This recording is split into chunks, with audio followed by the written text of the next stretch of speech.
এখেত হৈছে পাকৰকোণাৰ শিৱৰ ঘৰৰ দেৱতা। এখেতক দেখিলে গাইজ মনৰ পৰা ভগৱানৰ প্ৰতি শ্ৰদ্ধা জাগি উঠে। যিহেতুকে আজি মোৰ আছিলে মৰ্ণিং ডিউটি, তো মৰ্ণিং ডিউটিৰ পৰা আহি গা পা ধুই ধুনীয়াকৈ ওলাই দিছোঁ মই মন্দিৰলৈকে। আমাৰ মন্দিৰত যিহেতুকে আজি ভৱেশ ডাঙৰীয়া দেৱ আহিছিলে, তো তেখেতৰ এখনি সম্বোধনী অনুষ্ঠান পতা হৈছিলে। তো সেইকাৰণে আজি আমাৰ গাঁৱত ইমানবিলাক ৰাইজ গোট খাইছে আৰু একেলগে মিলি এসাঁজ ভোজ ভাত খাইছে।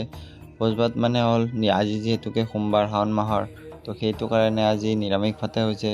তো ময়ো আজি যামগৈ পাকৰকোণালৈ। আজি যিহেতুকে শাওণ মাহৰ 4 নম্বৰটো সোমবাৰ, তো আজি সোমবাৰ পালিছিলোঁ ভগৱানক চিন্তি, সেইটো কাৰণে আহি পালোঁ পাকৰকোণাতে থকা শিৱৰ ঘোঁৰাৰ এই পবিত্ৰ মন্দিৰটোলৈকে।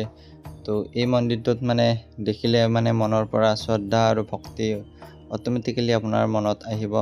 তো তেখেতৰ ঘৰত প্ৰত্যেক শাওণ মাহতে এবাৰকৈ অহাই যায় আৰু ভক্তসকলক আপোনালোক দেখাই পাইছে, ইমানবিলাক ভক্ত আহিছে তেখেতৰ। আৰু ময়ো গাইজ আহি পিনে বহিয়ে গৈছোঁ ভাত খাবলৈকে, যিহেতুকে মোৰ আহোঁতে অকণমান দেৰি হৈছিলে। তো ভাত খাবলৈকে দিলে আমাক থালি, আৰু মোৰ লগত আজি আহিছিলে কলু আৰু আমাৰ গাঁৱৰ বহুতো লগৰ ল'ৰাবিলাক। তাৰে পিছতে ভাত আৰু দাইল আহিয়ে গ'ল।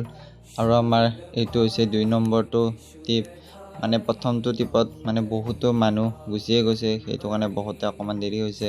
আৰু এখেত হৈছে পাকৰকোণাতে থকা শিৱৰ ঘৰৰ দেৱতা। আৰু প্ৰত্যেক বছৰৰ দৰে এই বছৰো আমাৰ গোটেই লগৰবিলাকে এখেতৰ ঘৰত সিধা দিছিলে। তো তেখেতৰ ঘৰত প্ৰত্যেক বছৰে যোৱা যায়, যিহেতু এই বছৰো আমি গোটেইবিলাক আহি গ'লোঁ।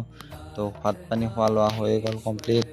ভাত পানী খাই ধুনীয়াকৈ বাহিৰৰ ফালে ওলাই আহিছোঁ আৰু দেখা পাইছোঁ আমি বহাৰ পিছতো আৰু 3 নম্বৰ বাৰৰ কাৰণেও বহুতো ৰাইজ বহিবলৈকে আৰম্ভ কৰিছে।